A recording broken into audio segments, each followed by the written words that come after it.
Oi, pessoal, sejam bem-vindos a mais um vídeo do nosso canal.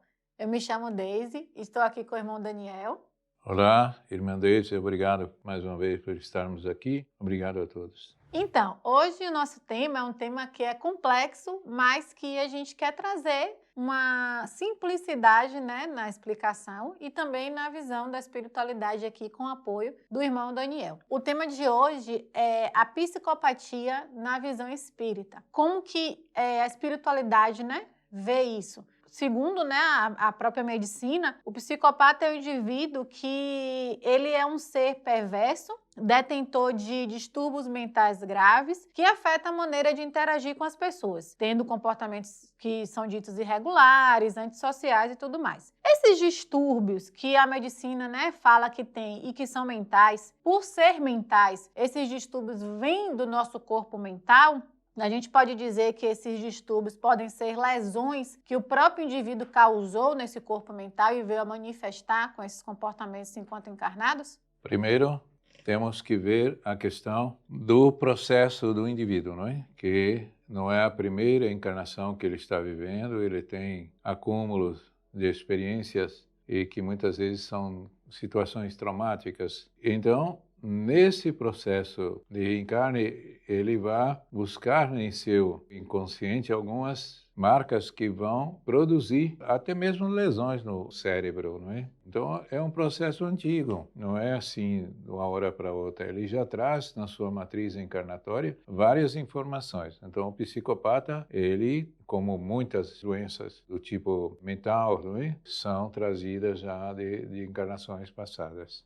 Então, irmão, um ser que sofre desses distúrbios já reencarna nessa condição, pode desenvolver na atual ou é um estado momentâneo?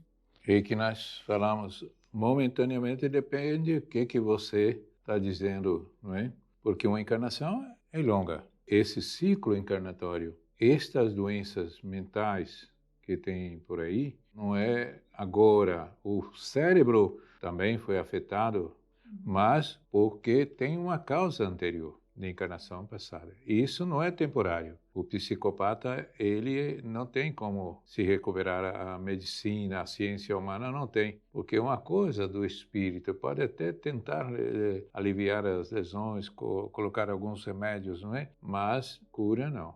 Então, pelo que você falou já aí, já trouxe até uma pergunta que eu ia fazer mais na frente em relação aos tratamentos, né? E terapias atuais. Com certeza, várias famílias aí que pode ter, né? Uma pessoa com esse tipo de distúrbio, leva então para um psicólogo, interna, enfim. Ou essa pessoa até comete algum ato e acaba sendo preso, né? E vai para presídios específicos. Então, esses tratamentos, eles meio que ele só remedia a situação, mas ele não vai ajudar o ser a tratar daquilo ali, já que a causa é uma causa que veio anteriormente do espírito. Como a medicina não trata essa questão do espírito, então meio que é quase ineficaz, né? É porque nós falamos, o espírito traz na sua bagagem encarnatórias marcas do passado, né? E muitas doenças, elas não são reversíveis, mas pode estar dentro de um contexto de equilíbrio, de amenizar os efeitos, não é? Sim. Não tem uma eficácia assim de garantir esse psicopata, ele está curado. É porque, normalmente, essas marcas, elas são profundas. O problema que o indivíduo teve em encarnação passada, assim, de violência, de maus tratos, e aquela força do ódio, sabe? Ele não consegue perdoar, ele não consegue. E ele vai promover essa lesão no seu corpo mental. Então, ele vem com toda essa vontade de vingança, e não é para uma pessoa, é para o ser humano. Uhum. E aí é complicado. E esses traços de psicopatia já consegue perceber na infância ou é relativo? Porque a gente sabe que chega uma certa idade que aí vem à tona nossa personalidade, ou que naquela fase que houve o trauma. A maior parte, sim. Tem uns que conseguem esconder. Ele consegue segurar aquela vontade do perverso dentro dele. Uhum. Mas ele começa maltratando as outras crianças. Ele gosta de ferir os animais, de ver o animal sofrendo. Pode sim, pode já na infância começar a aparecer esses traços.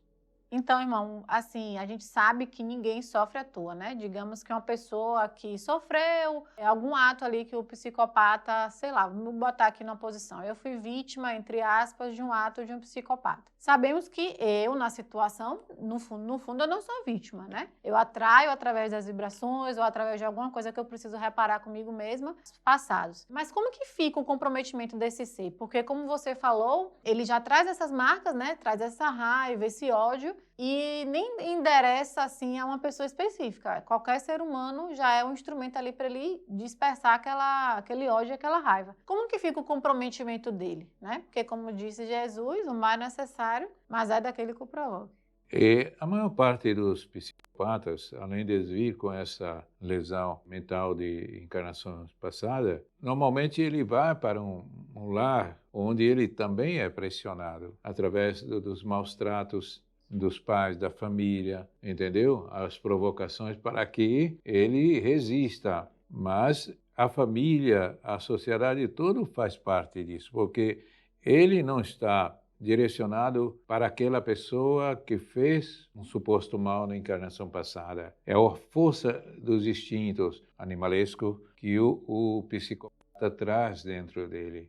Esse termo, irmão, de psicopata, né, que é o que é utilizado aqui, a medicina colocou, ele só é utilizado aqui no plano físico porque, assim, essas características que a gente está falando aqui do ser, né, de ter prazer em ver o sofrimento do outro, isso existe também no plano espiritual, até porque quando um psicopata desencarna, ele não deixa de ter essas características, né, essas falhas. Existe isso no plano espiritual, mas só para meio que desmistificar, porque no plano espiritual vocês não gostam de estar, assim, colocando nomenclatura nas pessoas, né? Então, esse termo existe aqui no plano físico, mas existe também espíritos com essas características no plano espiritual, né? É porque o indivíduo morreu, desencarnou, Sim. mas ele carrega no seu perispírito o corpo mental. Ele está ali, no envoltório desse perispírito. Então, nada mudou.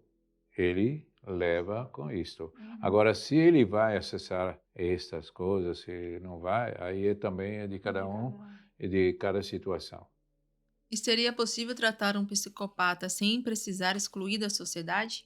É impossível, não é? Porque até dentro do lar mesmo, dentro da casa, da família, por mais, vamos dizer, que se trate ele bem, pegar ele, fez força ali, porque o psicopata é muito inteligente, e ele é estratégico, ele é estrategista, é meticuloso, ele sabe o que aquilo agrada, então ele observa muito e observa também os seus familiares, entendeu? E às vezes ali a própria família ou quem está convivendo acha que ele está bem, porque ele tem essa coisa de ter a estratégia de demonstrar outra coisa, né? Sim, ele vai tentar demonstrar mais como uma vantagem. Eu demonstro aqui confiança e tudo isso, lá escondida, aqueles momentos, eu deixo aflorar aquela parte minha. Então, acontece muito de toda a família, por exemplo. Pessoas que são ligadas ali, que têm amizade, e ele começa a olhar com olhar diferente, sabe? E já montando uma estratégia de promover aquela violência. E o que a família, irmão, pode fazer para ajudar? Às vezes a gente percebe que as famílias elas meio que ficam de mãos atadas. Parece que não tem muito o que a gente fazer para ajudar. Mas a gente sabe que um está no caminho do outro, né? Para se ajudar, para poder caminhar junto. Então, de que forma uma família, seja ela pai e mãe dentro de casa, ou sejam até amigos que estejam em volta dessa pessoa, existe alguma coisa que a gente pode fazer para ajudar?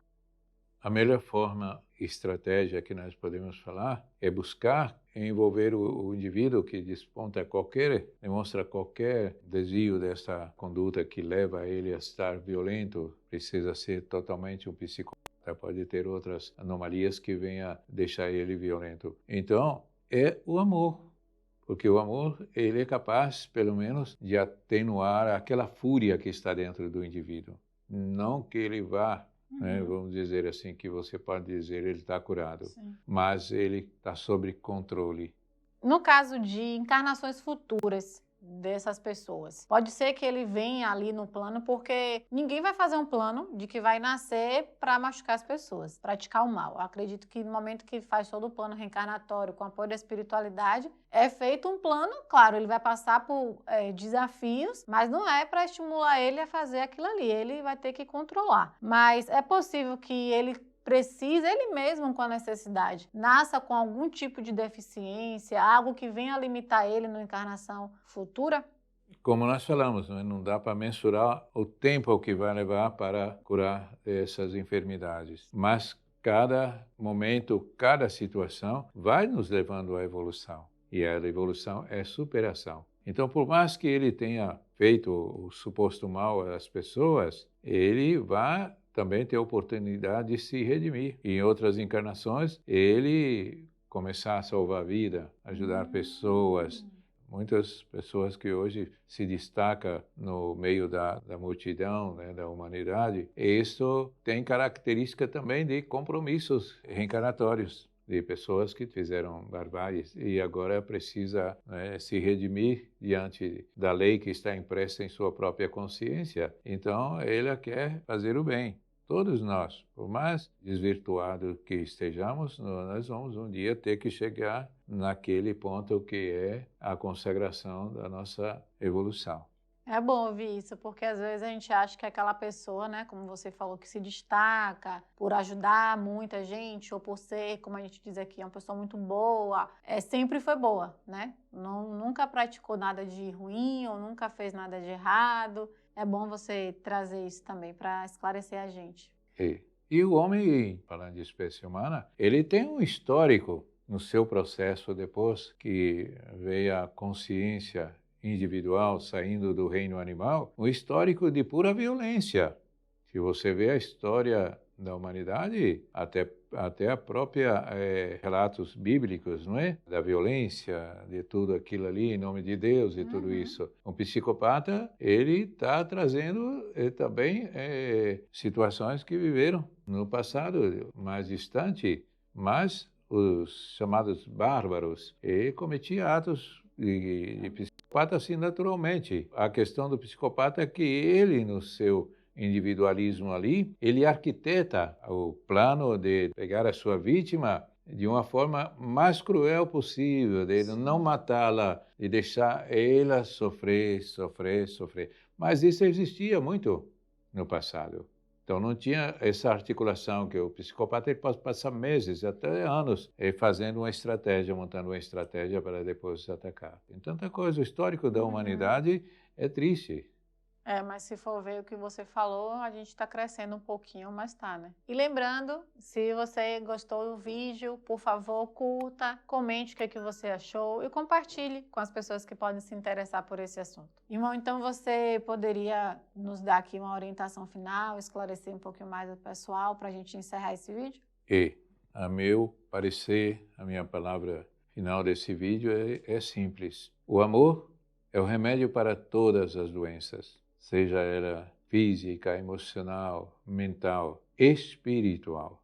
É a fórmula total. Claro que muitas vezes tentamos expressar o amor da maneira que nos interessamos por aquela pessoa. Eu estou falando de um amor incondicional, o amor que Cristo nos ensinou. Então esse amor é curador. Mas vamos acolher bem, não importa qual seja o processo daquele espírito que venha ao resgate em uma encarnação, é receber de braços abertos. Vamos dar cuidados, vamos dar carinho, amor, vamos respeitar e procurar fazer o melhor para que ele se recupere o mais breve possível, né? Obrigada.